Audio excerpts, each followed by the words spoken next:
ये आकाशवाणी जयपुर अजमेर है। अब आप ऋतिका गुप्ता से सिरोही जिले की चिट्ठी सुनिए। इसके लेखक हैं साकेत गोयल। ग्रामीण विकास राज्य मंत्री ओटाराम देवासी पिछले दिनों सिरोही दौरे पर रहे। उन्होंने मेरमांडवाड़ा, सिलदर, आमलारी और सनपुर गांवों में विभिन्न विकास कार्यों का शिलान्यास और लोकार्पण किया। इस अवसर पर श्री देवासी ने कहा कि बहुआयामी विकास के लिए योजनाबद्ध ढंग से क्षेत्र की आवश्यकताओं और प्राथमिकताओं के हिसाब से विकास कार्य करवाए जाएंगे।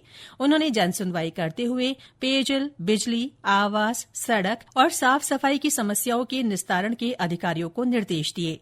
श्री देवासी ने शिवगंज पंचायत समिति के अरठवाड़ा, भेव, बागसीन, मोरली और अंदौर में भी जनसुनवाई की।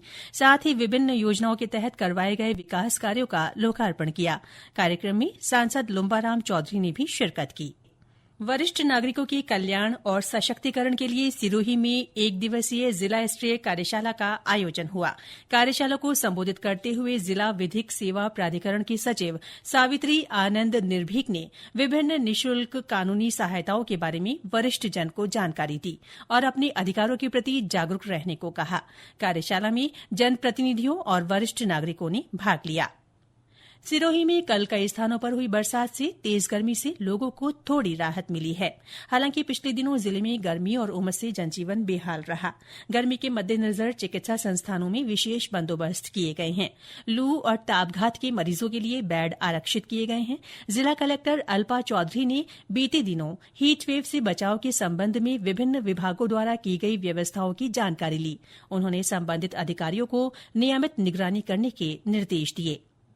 जिला कलेक्टर ने पिछले दिनों साप्ताहिक समीक्षा बैठक की। उन्होंने विभिन्न पोर्टल्स पर प्राप्त शिकायतों के त्वरित निस्तारण करने को कहा। साथ ही जनसुनवाइयों और रात्रि चौपालों के माध्यम से आमजन की समस्याओं के समाधान कर राहत पहुंचाने के निर्देश दिए। वहीं अतिरिक्त जिला कलेक्टर दिनेश राय सापेला ने शिवगंज के सरकारी अस्पतालों में तेज गर्मी के मद्देनजर किए गए इंतजामों का जायजा लिया। उन्होंने अस्पताल में दवाइयों की उपलब्धता और आवश्यक व्यवस्थाओं के बारे में जानकारी ली। उन्होंने नगरपालिका की ओर से शहर में विभिन्न स्थानों पर की गई छाया और पानी की व्यवस्था का भी अवलोकन किया। इस बीच गर्मी की छुट्टियां बिताने के लिए बड़ी संख्या में पर्यटक माउंट आबू पहुंच रहे हैं। सैलानियों की अच्छी आवक से होटल और पर्यटन व्यवसायी काफी खुश नजर आ रहे हैं। सिरोही और आबू रोड शहर में सीवरेज और जल प्रदाय के विभिन्न काम करवाए जा रहे हैं।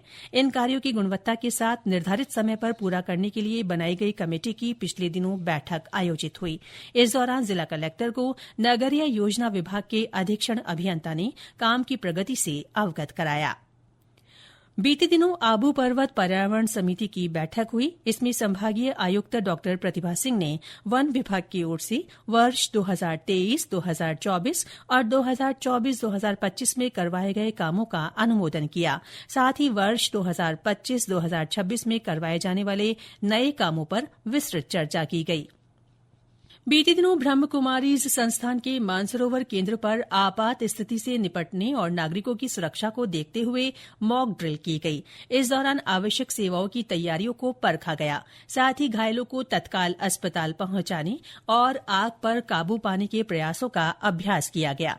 जिला कलेक्टर अल्पा चौधरी और पुलिस अधीक्षक अनिल बेनीवाल ने मौके पर स्थिति को नियंत्रित करने की दिशा में आवश्यक दिशा निर्देश भी दिए। जिला कलेक्टर ने पिछले दिनों उडवारिया ग्राम पंचायत में रात्रि चौपाल आयोजित कर जनसुनवाई की। उन्होंने लोगों को संबोधित भी किया। चौपाल में उपस्थित बालिकाओं को उन्होंने हर क्षेत्र में आगे बढ़ने और अपने लक्ष्यों की प्राप्ति के लिए मेहनत करने के लिए प्रेरित किया। अतिरिक्त जिला कलेक्टर ने आमजन को जनकल्याणकारी योजनाओं से जुड़कर उनका लाभ उठाने की अपील की। पिछले दिनों अटल जन सेवा शिविर का आयोजन हुआ। जिला स्तरीय इस कार्यक्रम में जिला कलेक्टर ने संपर्क पोर्टल की विभागवार समीक्षा करते हुए अधिक समय से लंबित प्रकरणों के निस्तारण के निर्देश दिए। उन्होंने विभागीय मुख्यालयों से निस्तारित की जाने वाली परिवेदनाओं पर हुई कार्रवाई की भी समीक्षा की। इसके साथ ही सिरोही जिले की चिट्ठी समाप्त हुई।